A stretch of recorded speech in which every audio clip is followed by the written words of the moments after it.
BJP के campaign के लिए अमित शाह आते हैं उत्तर प्रदेश को, और आकर उत्तर प्रदेश में क्या कहते हैं, उनका एक वीडियो हमको किसी ने भेजा कि अमित शाह ने अपनी तकरीर में कह दिया कि 12वीं पास करके जो भी इंटर में जाएगा,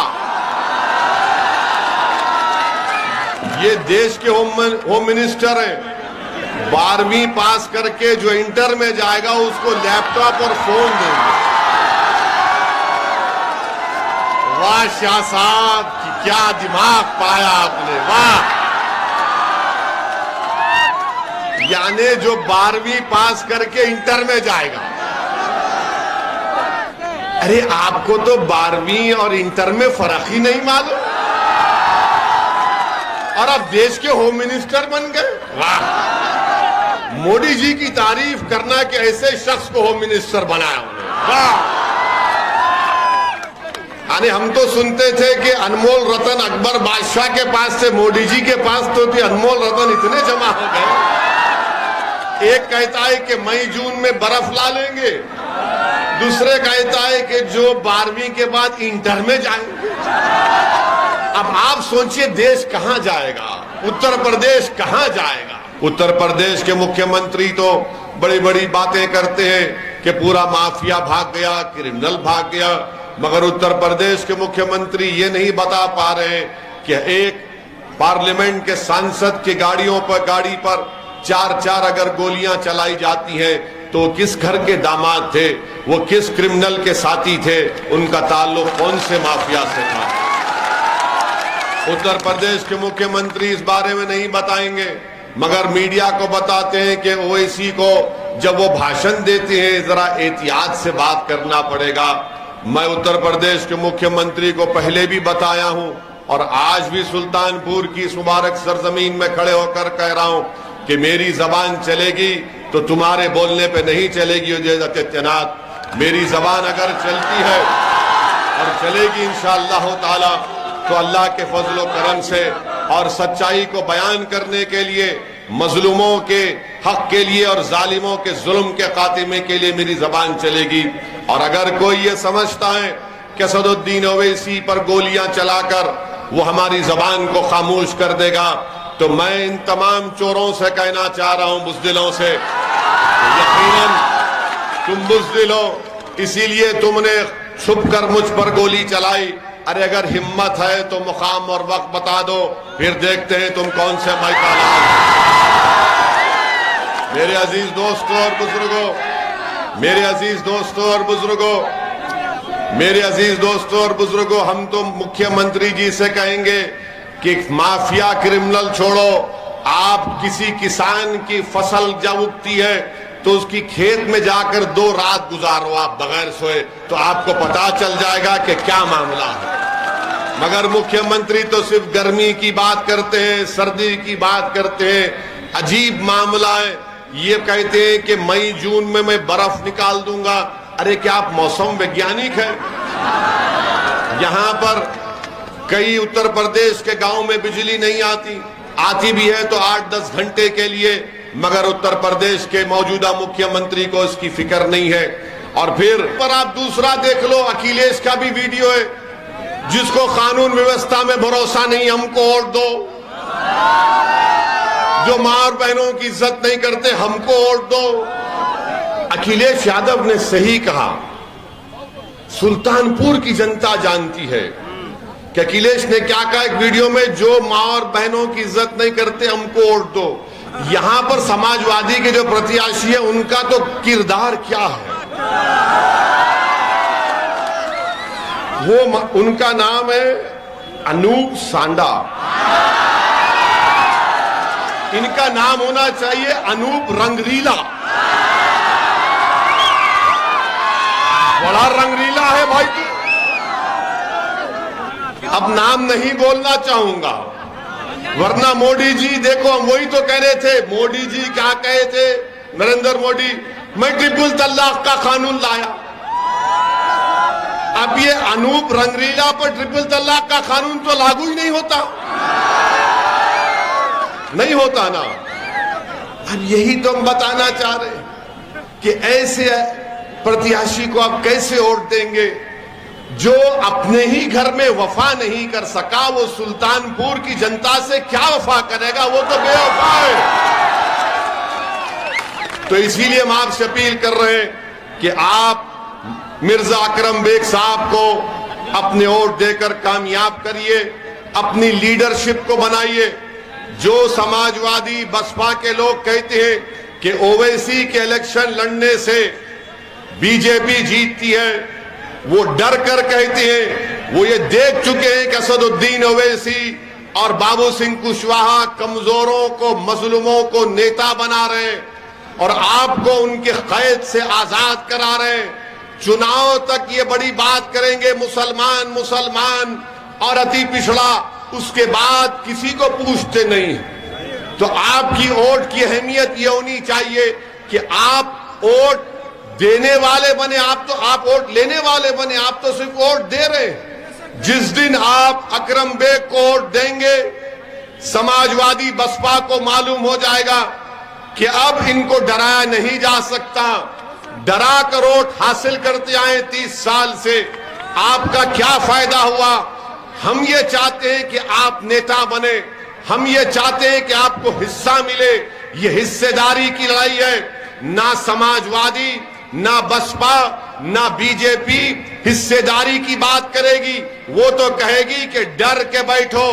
आज आप देखते हैं कि समाजवादी और बसपा में क्या अल्पसंख्यक समाज मुसलमान का नाम लिया जाता है।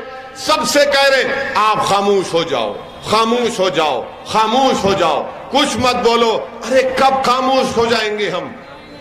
कितना खामोश हो जाएंगे? तुमने 2017 में बीजेपी को नहीं हरा पाए, 2019 में तुम बीजेपी को नहीं हरा पाए, 2014 में बीजेपी को नहीं हरा पाए। अब आकर फिर कह रहे आप कुछ मत बोलो। मुझे कई लोग मिलते हैं सपा के, मुझे 6-8 महीने पहले कोई लोग मिले, ओवैसी साहब जरा ख्याल रखिए। मेरा किसका ख्याल रखिए? मेरा किसका ख्याल रखूं? बोले नहीं देखिए, मेरा बीजेपी का डर मत दिखाओ, मोदी का डर मत दिखाओ, योगी का डर मत दिखाओ। मैं किसी से डरने वाला नहीं हूं। अगर मैं किसी से डरता हूं तो रब्बे कायनात से डरता हूं, मखलूक से नहीं, खालिक से डरता हूं। ये मिजाज यही पैदा कर रहे हैं। आप ये बताइए, नहीं हिकमत है। अरे कौन सी हिकमत है बताओ? कौन सी हिकमत है बताओ कि 22 बच्चों को CAA प्रोटेस्ट में गोली मारकर कत्ल कर दिया गया, शहीद हो गए। तुम मुंह नहीं खोलते? तुम मुंह नहीं खोलते? काशगंज में पुलिस स्टेशन में बच्चे को पुलिस कस्टडी में फांसी देकर मार दिया जाता है, आप मुंह नहीं खोलते? हिजाब निकाब का मसला पैदा होता, आप मुंह नहीं खोलते? मेरे अजीज दोस्तों और बुजुर्गों, ये हिस्सेदारी की लड़ाई है। हम आपसे अपील करने आए हैं कि आपको अपना नेता बनाना है। मुझे मत बनाइए, मैं नहीं बनना चाहता हूं, ना मैं मंत्री बनना चाहता हूं, ना कुछ बनना, मुख्यमंत्री बनना चाहता हूं। मेरी जिंदगी का एक ही मकसद है कि आप एक सियासी तौर पर ताकतवर हो जाएं, क़यादत आपकी बने। सुल्तानपुर के दरमियान से कोई एक मर्दे मुजाहिद या कोई हमारी बहन उठे जो आपकी रहबरी कर सके, जो खादिम के तौर पर आपका काम कर सके। याद रखिए मेरी इस बात को, भारत की जमहूरियत की हकीकत यही है कि जिसका नेता होगा उसी की आवाज को सुना जाएगा। आपका नेता कोई नहीं है। आपने कभी सपा पर, कभी बसपा पर, कभी कांग्रेस पर भरोसा किया और नतीजा क्या निकला कि पीठ पर खंजर मारा गया, धोखा दिया गया, सामाजिक न्याय नहीं किया गया, इंसाफ नहीं किया गया, बच्चों को स्कूल नहीं मिला, नौजवानों को रोजगार नहीं मिला, गुर्बत का खात्मा नहीं बल्कि गरीबी हमारा मुकद्दर बन गया। इस तमाम चीजों का ताल्लुक है किए कि सियासी ताकत बनो, वोट डालती आए, अब वोट लेने की ताकत पैदा करो आपके, ताकि आपकी अहमियत बढ़े। भारत की राजनीति में, उत्तर प्रदेश की राजनीति में आपकी कोई अहमियत नहीं है। बड़ी माजरत के साथ कह रहा हूं, मैं अपनी आदत से मजबूर हूं, मैं सच्चाई बयान कर रहा हूं। और डर, आपको अगर डरना है ना तो सिर्फ अल्लाह से डरो। अगर आपको सोचना है, अगर आपको सोचना है तो उन दलालों से बचो जो लखनऊ और दिल्ली में बैठकर आपके वोटों का सौदा करते हैं। ये दलालों से बचो जो लखनऊ और दिल्ली में बैठकर आपके वोटों का सौदा करते हैं। ये वो सौदागर है, ये वो सौदागर है, मेरी बात को ज़हन नशीन कर लो, जो पिछले 35-40 साल से कौम के नाम पर अपनी जेबों को भर रहे हैं, अपने मफादात का तहफ़्फ़ुज़ कर रहे हैं और आपके मुस्तक़बिल को बर्बाद कर रहे हैं। इसीलिए हमसे दुश्मनी है। गोली क्यों चलाई गई, क्यों खत्म करने की बात हमसे की जाती है? मेरे अजीज दोस्तों और बुजुर्गों, मेरी जिंदगी की कोई अहमियत न थी न कभी रहेगी। आपकी जिंदगी की अहमियत है, आपके मुस्तकबिल को बचाना है। ये लड़ाई हम लड़ रहे हैं, तो आप पूरे मिलकर इंशाअल्लाह ताला मजलिस और जन अधिकार पार्टी के प्रत्याशियों कामयाब करिए। सलाम अलैकुम व रहमतुल्लाहि व बरकातहू। मजलिस इत्तेहादुल मुस्लिमीन, जन अधिकार पार्टी और दीगर 4 पार्टियों ने मिलकर भागीदारी परिवर्तन मोर्चा को बनाया, जिसमें हमने तय किया कि अगर उत्तर प्रदेश की जनता भागीदारी परिवर्तन मोर्चा के प्रत्याशियों को, उम्मीदवार को कामयाब करके सत्ता देती है, तो हमने तय किया कि इसका पहला मुख्यमंत्री 2.5 साल के लिए जनाब बाबू सिंह कुशवाहा साहब को मुख्यमंत्री बनाएंगे और 2.5 साल के लिए किसी दलित समाज से हमारे भाई को मुख्यमंत्री बनाएंगे। वहीं पर यह भी तय किया गया कि 3 डिप्टी चीफ मिनिस्टर होंगे, एक अल्पसंख्यक समाज के मुसलमान, एक निषाद समाज से और तीसरा पिछड़े समाज से एक शख्स को बनाया जाएगा। तो बाबू सिंह कुशवाहा और ओवैसी की ये लड़ाई सामाजिक न्याय की लड़ाई है। मैं आपसे अपील करने आया हूं कि आप हमारा साथ दीजिए। ये हिस्सेदारी की लड़ाई है।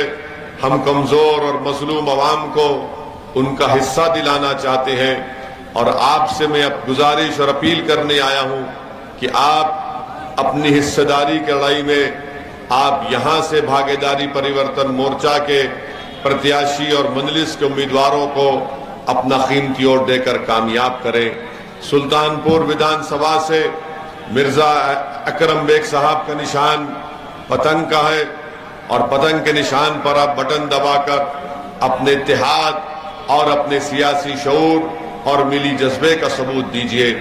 मेरे अजीज दोस्तों और बुजुर्गों, आप जानते हैं कि सुल्तानपुर विधानसभा एक तारीखी विधानसभा है। ये मुकाम औलिया अल्लाह की सरजमी है। दरगाह 5 पीरा के नाम से यहाँ पर औलिया अल्लाह आराम फरमा रहे हैं। ये मेरी खुशकिस्मती है कि मैं इस सरजमीन को फिर से आने का मुझे मौका मिला, जहाँ पर हजरत अलाउद्दीन बल्खी और महमूद बल्खी रहमतुल्लाह अलैह के आस्थाने हैं। वहीं पर नकारा शरीफ में अल्लाह मंसा वारसी रहमतुल्लाह अलैह के भी आस्थाना है। ये मेरी खुशकिस्मती है कि मैं इस सरजमीन को आ सका हूँ। मेरी आपसे की गुजारिश है कि सुल्तानपुर में बहुत से मसाइल हैं।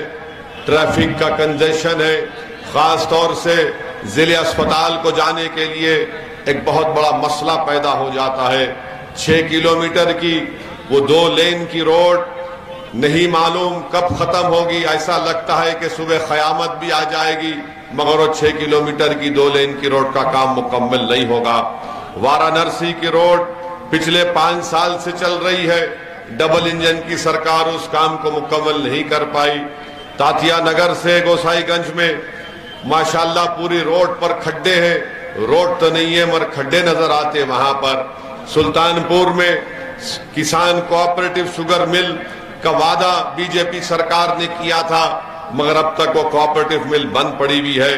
लोरामारा रोड पर आप देखते हैं कि जब बारिश हो जाती है तो वहां पर पानी की वजह जमा होने की वजह से लोग ना चल सकते हैं, ना वहां पर कुछ काम हो सकता है।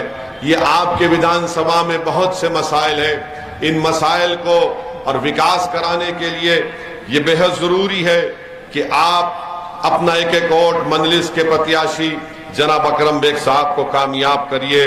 और लम्हा विधानसभा से जन अधिकार पार्टी के मोहम्मद इस्लाम साहब प्रत्याशी उम्मीदवार है।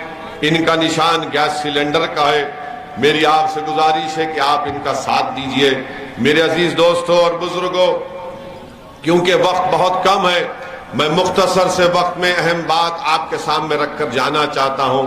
5 साल बीजेपी को मौका दिया उत्तर प्रदेश की जनता ने, और 5 साल में योगी और मोदी की सरकार ने उत्तर प्रदेश के युवाओं का मुकद्दर बेरोजगारी बनाकर रख दिया, किसानों को बर्बादी के दहाने पर लाकर रख दिया। आज आप जानते हैं कि अगर कोई किसान उसकी फसल आती है तो रात रात भर जागता है कि कहीं पशु आकर उसकी फसल को ना खा ले।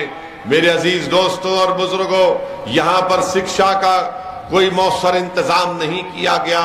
उत्तर प्रदेश में खास तौर से जो अल्पसंख्यक समाज है, गरीब है, अति पिछड़ा है, वो तमाम परेशान के परेशान है।